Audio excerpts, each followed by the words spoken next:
नमस्कार। देश में लोकसभा चुनाव खत्म हुए हैं, वोटिंग खत्म हुई, काउंटिंग खत्म हुई, परिणाम सामने आए, लेकिन सबसे ज्यादा परिणाम चौंकाने वाले रहे वो थे यूपी के। योगी आदित्यनाथ के राज्य में लोकसभा सीटें भाजपा अच्छे से हासिल नहीं कर पाई।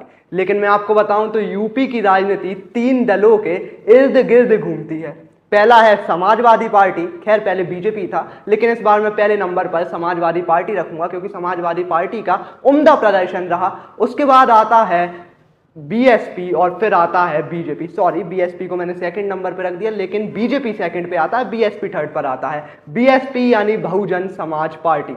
बहुजन समाजवादी पार्टी पर जोर देने की जरूरत है। इस पार्टी पर इसलिए जोर देने की जरूरत है क्योंकि ये पार्टी खुद विपक्ष में आती है और अन्य विपक्षी दल इस पर आरोप लगाते हैं कि ये भाजपा की प्लान बी की तरह काम करती है। ऐसे आरोप क्यों लगते हैं, इसके पीछे काफी तर्क देते हैं विपक्ष वाले, और वो तर्क ये हैं कि 2022 में जब विधानसभा चुनाव हुए थे उत्तर प्रदेश में, तब मायावती ने अपनी 88 सीटों पर मुस्लिम उम्मीदवार उतारे थे, जिसको लेकर कांग्रेस या फिर अन्य विपक्षी दल ये आरोप लगाते हैं कि समाजवादी पार्टी के वोट बैंक पर सेंध लगाने के लिए बीएसपी ऐसा करती है। हालांकि उन 88 सीटों में से सिर्फ एक सीट बीएसपी के खाते में गई थी। अब फिर दोबारा से 2024 में लोकसभा चुनाव आते हैं। 19 सीटों पर मायावती मुस्लिम प्रतिनिधि उतारती हैं। उन मुस्लिम प्रतिनिधियों का क्या हाल होता है, वो बड़ा ही बेहाल होता है। वो हाल ऐसा बेहाल होता है कि उनमें 19 सीटों में से 12 सीटें अपनी समाजवादी पार्टी जीत ले जाती है, एक कांग्रेस और 6 बीजेपी। तो इस बार भी मायावती की नैया पार नहीं हो पाई।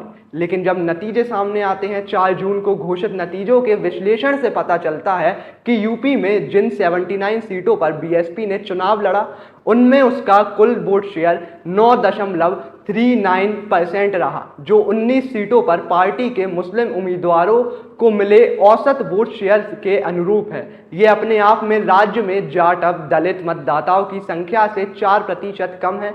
जाटवों को बीएसपी का मुख्य वोटर माना जाता है। इससे पता चलता है कि मुस्लिम वोटों के साथ साथ बीएसपी को पूरे जाटव वोट भी नहीं मिले।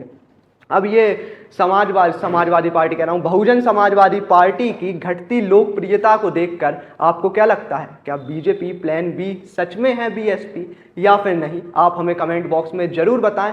और हाँ, मुस्लिम वोट शेयर गिरने का क्या कारण हो सकता है, ये भी कमेंट में बताएं। जब तक के लिए मैं सर लघुवंशी, कैमरा पर्सन आदित्य के साथ वी युवा।